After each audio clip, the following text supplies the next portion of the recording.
chora sem sentir nada, corre direto à fonte do olho dele. Ele não tem depósito lagrimal. E choro não é sinal de arrependimento.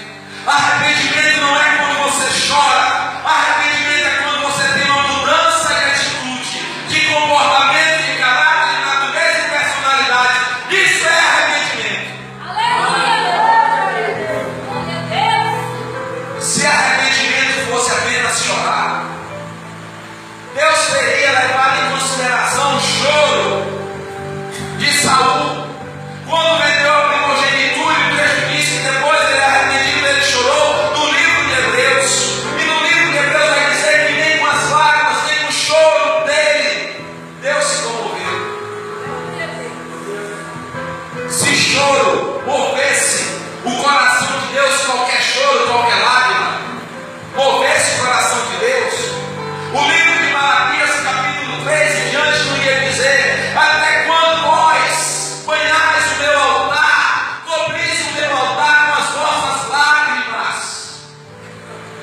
Até quando vós continuareis chorando no meu altar? Não é qualquer choro que move o coração de Deus. Não é qualquer choro que move o coração de Deus. Choro não é sinal de arrependimento. Você está entendendo a palavra de Deus? Ainda aqui no Evangelho de Mateus, capítulo 3, versículo 1, nos diz assim: e naqueles dias apareceu João Batista, pregando no deserto da Judéia.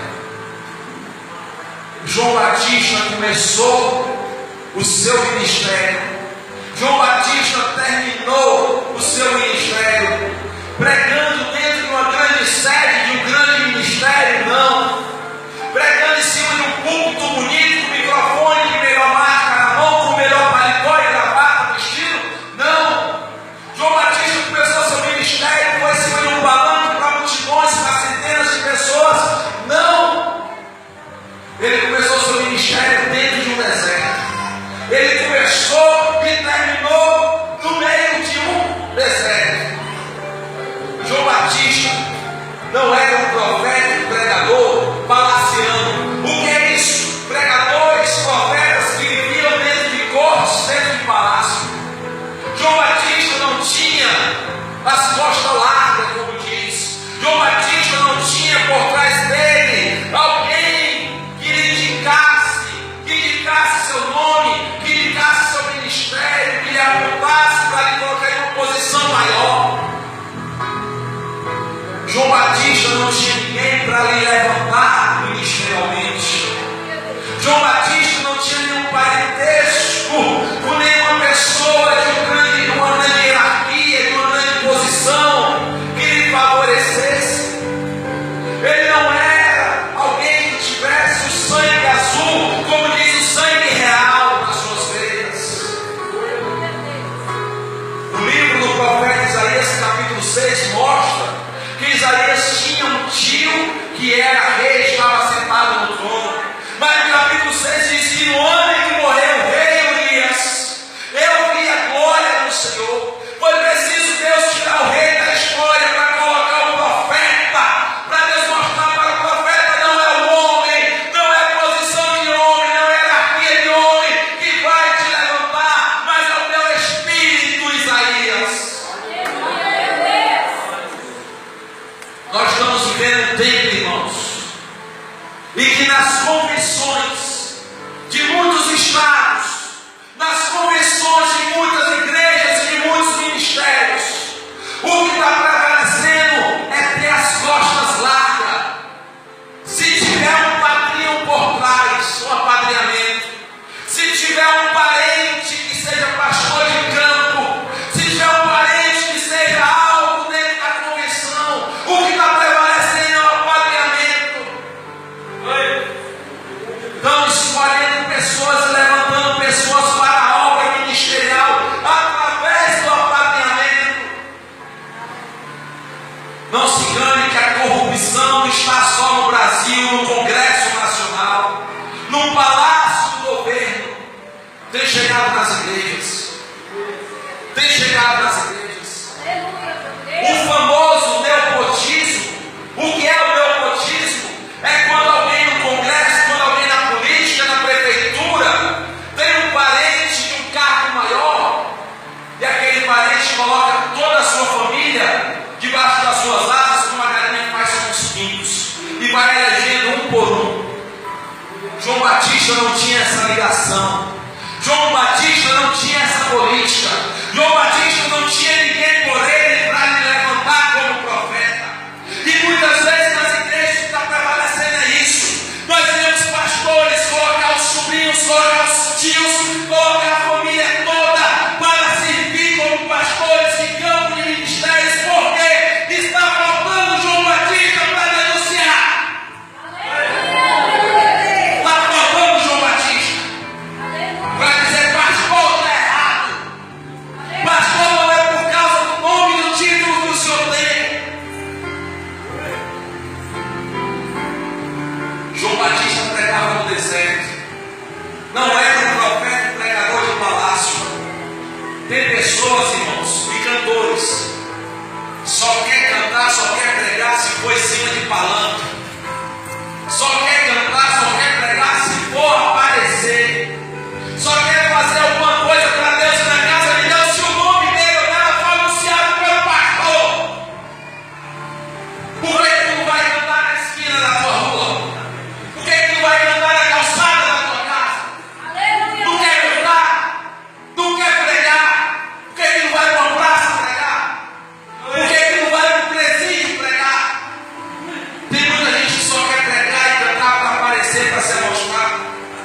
É por isso que a palavra do Senhor, ele diz o seguinte: este povo me honra com seus lábios, da boca para fora, mas o seu coração está longe de mim. Porque canta para aparecer, prega para aparecer. O apóstolo Paulo, escrevendo para Timóteo, ele fala isso: que existem pessoas, pregadores, que pregam por disputa, por contenda, por inveja, por dinheiro, mas não pregam por amor à palavra de Deus. João Batista apareceu pregando no deserto da Judéia. No deserto não tem ninguém para te ver. No deserto não tem ninguém para te aplaudir. No deserto não tem ninguém para te apadrinhar. O pregador, o homem, a mulher de Deus tem que aprender a andar pelo deserto, passar pelo deserto, viver no deserto e sair do deserto com a vitória. Deus levantou Davi, um grande homem de guerra, estrategista no meio do deserto. Deus levantou Josué, um capitão, um homem de guerra no meio do deserto. Deus levantou Moisés no meio do deserto. Deus levanta João Batista no meio do deserto. Tem gente que quer ser melhor do que Jesus Cristo. Tem gente que na igreja quer ser melhor do que Jesus. Por quê?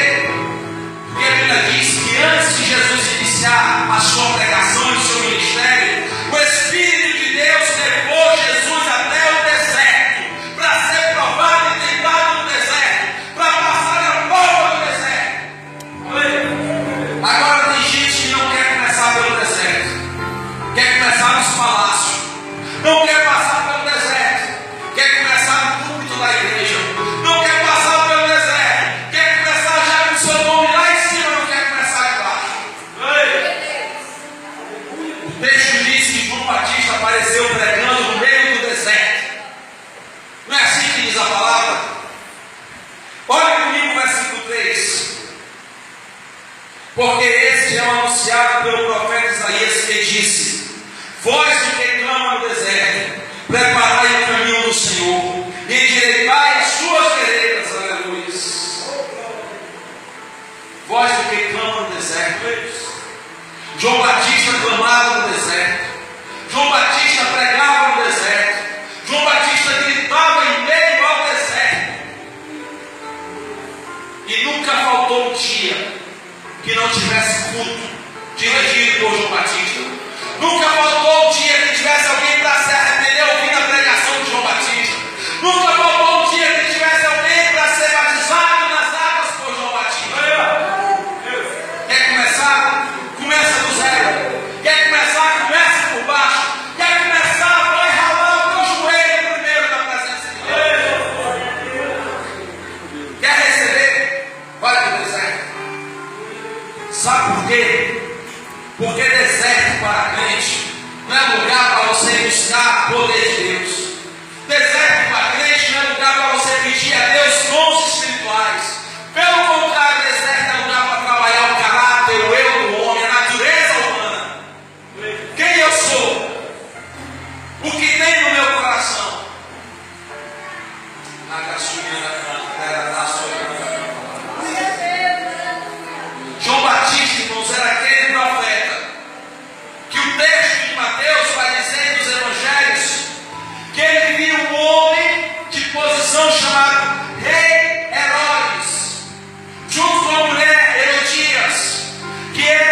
adultério. João Batista vê aquele rei passar e diz: ó rei, tu estás em adultério, tu vai para o inferno se tu não se arrepender. Sabe o que eu entendo com isso? Infelizmente, meu amado, infelizmente, tem muita gente por aí que não pode chegar e anunciar e denunciar o pecado e dizer: ei, tu está em adultério, tu está em pecado, tu está adulterando, essa mulher não é tua, não te pertence, este homem não é teu e não te pertence. Sabe por que não pode? Porque senão fazem o que fizeram com João Batista. Porque foi que mataram o profeta? Porque ele estava denunciando o pecado. Porque foi que mataram o profeta? Porque ele estava denunciando o adultério, falando de adultério. Tem muitas igrejas por aí, tem muitos campos por aí que está cheio de pessoas de adultério. E ninguém pode dizer nada. Chega numa igreja que tem um pastor de um campo, que ele sabe que alguns dos seus obreiros ou dos seus dirigentes estão em adultério. Fala para ele isso, para tu ver se ele não aplica em tua vida a lei da Inquisição. Quem conhece a história da Inquisição? Quando os papas e os padres mandaram prender os cristãos e matar se levantassem contra a igreja católica. Hoje em dia é triste o que eu vou dizer. No tempo, meu querido Vicente, da Inquisição, existia uma máscara de ferro que era colocada no rosto, na face de quem falava demais. Quem aqui já assistiu aquele filme chamado O Homem da Máscara de Ferro? Ou aquela novela chamada Que Rei Sou Eu, que imitava também o filme O Homem da Máscara de Ferro, que era a história de dois irmãos que iriam herdar o mesmo reino, o mesmo trono. E um mandou prender o outro e colocar uma máscara de ferro no rosto dele, para que ninguém soubesse que ele era irmão do outro. A máscara de ferro. No tempo da Santa Inquisição, essa máscara tinha um nome, chamada de máscara da infâmia. Diga comigo: máscara da infâmia.